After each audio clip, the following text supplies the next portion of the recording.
Simple ankle inversion exercise using a rubber band. Attach the rubber band to your foot, cross your legs. Make sure you sit on something stable at the beginning. You don't have to sit on a ball. I just sat on it because the bench was busy actually at that moment. And try to turn your foot towards the ceiling.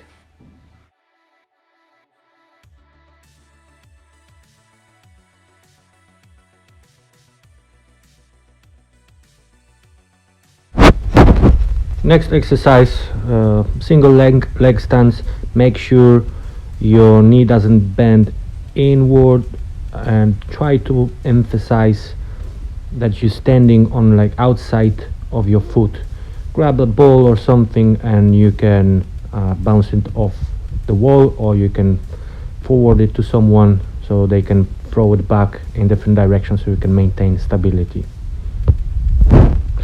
In addition, if you want to make it more difficult, stand on something a little less stable and try to maintain the balance. You need to master this movement on a stable surface first.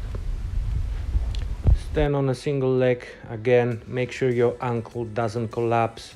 Bend your knee and try to touch like 6 o'clock, 3 o'clock and 12 o'clock. Or start making circles.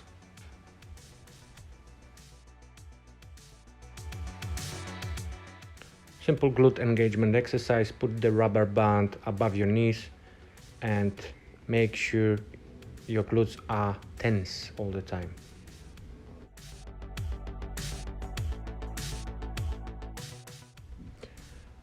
Rubber band lateral walk or monster walk. Put the rubber band above the ankle joints and engage your hips. Try not to do the penguin. Try not to move your upper part of the belly. Great exercise to engage your core contraction of hamstring and gastrocnemius.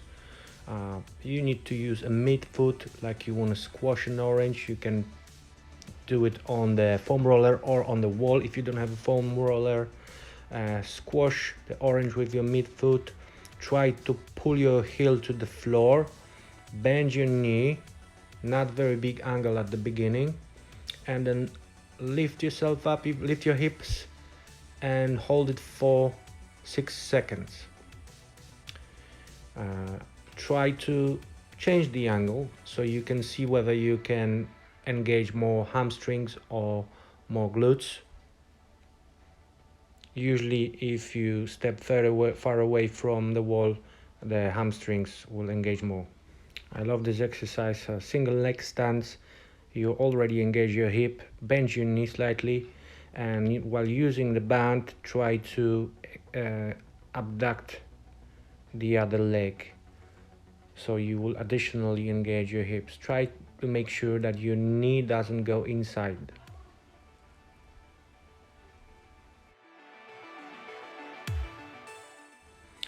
Another version of the monster walk, it's a bit easier. Just rotate your knees outside. Make sure you keep the tension on the band all the time and don't rotate your torso, because then you will not engage your glutes. If you rotate your torso, the glutes are not engaged. Make sure you are in the same place and just slowly move your hips out. Glute bridge exercise with the rubber band. First of all, engage your hips, tense the rubber band, then tense your core, lift your bum up. So make sure you don't go too high, because then you will arch your back. You're gonna do hyperlordosis. It's not good in some conditions. So lunges. So make sure at the beginning your knee doesn't go forward too much. You can do it on a single leg and go back, but you can do also a long step, so you go back and forward. Make sure your glutes are engaged and you're straight. Make sure you're stable first. and then try to not to lean forward too much. Try to go straight down.